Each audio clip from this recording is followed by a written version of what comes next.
الله الرحمن الرحیم. صبر وکړه. تقریبا حاضر خلق بیا په وطن کې بیا د وطن نه بهر ولسونه چې د درې ورځو راسې د ګیلمن په هکله ډېر په تشویش کې دي، ډېر په غم کې دي. په دې هسپتال کې دی په آی سی یو کښې پروت و، ورور یې دلته موجود و، عرفات ټول مشرتابه موجوده وه. هر څومره چې د ده په میډیکل کې د ده په علاج کې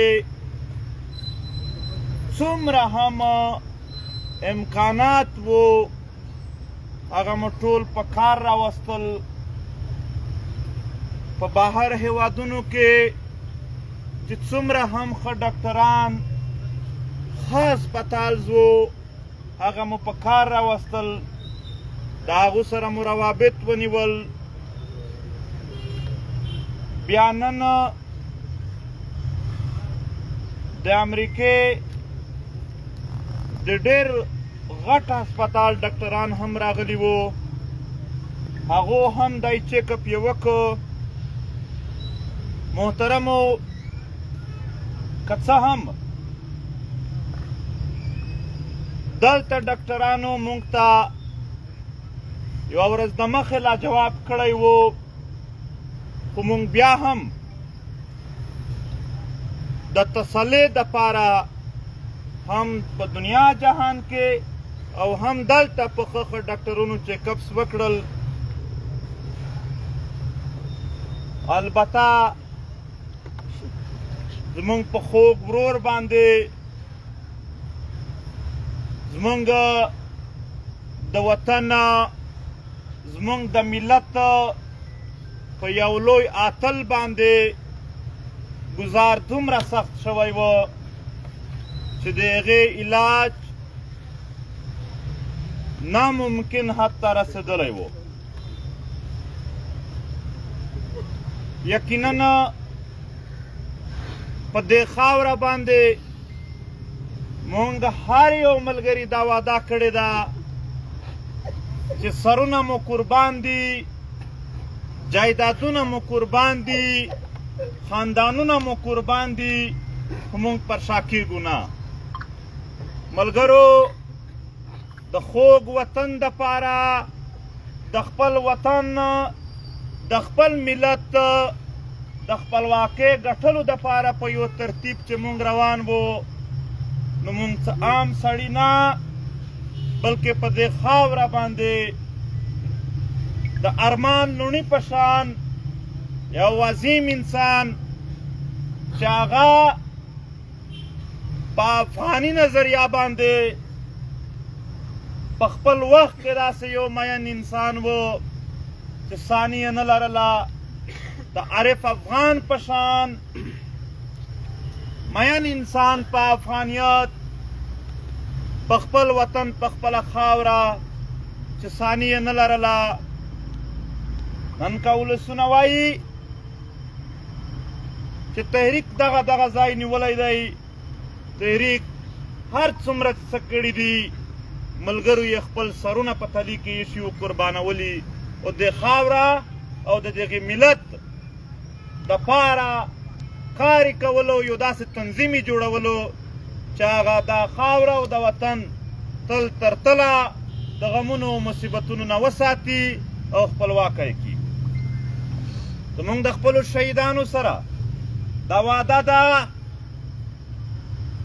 چې هر کله زموږ او ستاسو روحونه سره ملوېدل، موږ به د خپلواکۍ، د خپلې خاورې، د خپل وطن د جوړولو په دې جنګ، په دې مزاحمت کې درغلي وو، بله لار به نه وي. نن که څه هم ډېر دروند ټکی دی چې زما د خولې نه وتل ډېر مشکل دي، خو ګیلمن پښتین یعنې هغه زمونږ په منځ کې نشته دی. او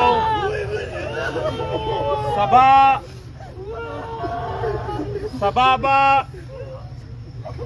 سهار د پېښور په لار باندې بیا د پېښور نه تر بنو پورې بیا تر وزیرستان د ټوبې پره چې څومره ولسونه دي، څومره د تحریک ملګري دي په هر ځای کې دي، دا ټول راووځئ.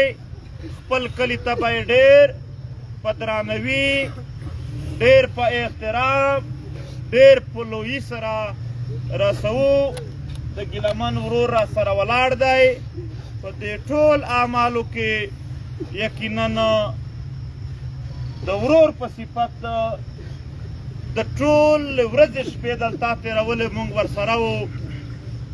هر څومره چې ممکنه وه کوششونه وشول، خو د تقدیر مخته د ظالم جابر دوار هغه ځای ته موږ بیخي چې د ده علاج وشي بېوسه شولو د تقدیر مخته.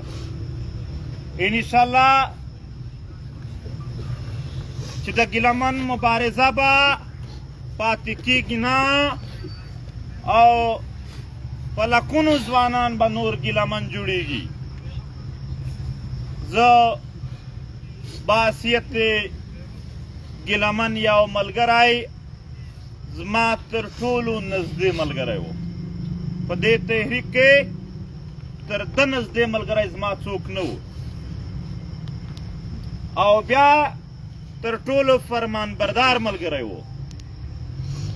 یو عظیم ژوند یې تېر که، یو غیرتي ژوند یې تېر که، یو ننګیالی ژوند یې تېر که. په ټول تاریخ کې به د ده ارمانونه، د ده مبارزه مونږ ورکولو ته ور نه کړو. ګیلمن کیدای شي جسماني نه وي موجود، خو د ګیلمن د مزاحمت روحیه به دا به زمونږ د ټولو په زړونو کې او په اعمالو کې ژوندی وي. محترمو، سهار ته هم اوس چونکې دوی پوسټمارټم هم کیږي، تر سهاره پورې وخت لګي چې پوسټمارټم یې کیږي. دغه ملګري چې کوم ذمه دار دي د تحریک، هغه د وار وي چې په کومو سیمو سبا د دغې عظیم انسان، د دغې عظیم پښتون افغان ملت یو اتل شهید مونږ په کومه لار ځو، د تحریک ټول ملګري به سره د خپلو ګاډیانو راوځي او مونږ به ورسره ځو. او عام اولسونه به هم ډېر په درانوي سره مونږ ورسره ځو. نو خدای پاک دې دا عظیمه مرتبه د ده قبوله کړي، او خدای دې مونږ ټول ته په هغو افکارو، په هغې کردار عمل را نصیب کړي کوم چې ګیلمن کړی دی. البته د ده د کورنۍ غړي هم ولاړ دي، زمونږ ملګري هم ولاړ دي. مونږ په هسپتال کې یو، زمونږ ټوله توجه د ګیلمن په صحت وه. د دې نه علاوه چې څومره هم خبرې دي، د ده سره واقعه څنګه شوې ده، چا کړې ده، بیا د چا څه کردار پاتې شو، په دې ټولو باندې به بیا مونږ وروستو لایحه عمل جوړوو. دوی به راسره وي. انشاءالله هېڅ شي پاتې کېدونکي نه دي. او بیا هم چې څه خبرې وي، وار په وار به د خپلو ملګرو سره مخامخ کېږو. نو آباد اوسئ. الله دې شهادت قبول کړي. الله دې شهادت قبول کړي. جنازه یې سبا نه بله ورځ ده. سبا سهار به دغه ځای نه 6-9 بجې وځو، او بیا به د پېښور په لار ځو. په لاره سیمه کې وطن خلک راوځي، نو هغه سره به هم ملاوېږو. ماښام ماسخوتن به کلي ته رسېږو، بیا به دوی کلي خلک هم دی. بله ورځ ته به بیا جنازې کېږي. 4 بجې په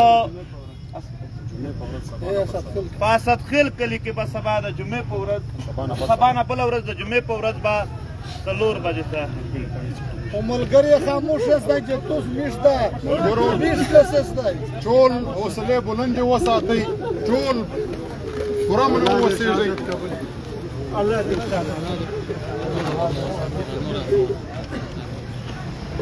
الله دې د قربانیانې قبول